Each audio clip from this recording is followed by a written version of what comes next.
आपल्याला आपल्या आधार कार्डवरील नावामध्ये काही बदल करायचा असेल किंवा आपल्या आधार कार्डवरील नावामध्ये काही चेंजेस करायचे असतील, जसे की आपल्याला लग्नापूर्वीचं नाव लग्नानंतर चेंज करायचं आहे, मात्र त्यासाठी आपल्याकडे काही प्रूफ असणे आवश्यक आहे.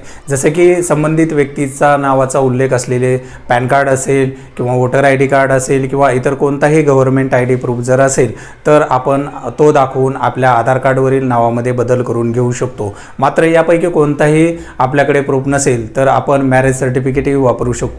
समजा आपल्या विवाहाची नोंदणी जर संबंधित ग्रामपंचायत असेल, नगर परिषद असेल किंवा महानगरपालिका असेल या ठिकाणी जर केलेली असेल तर आपल्याला मॅरेज सर्टिफिकेट त्यांच्याकडून मिळवून आपण आपल्या नावामध्ये बदल करून घेऊ शकतो.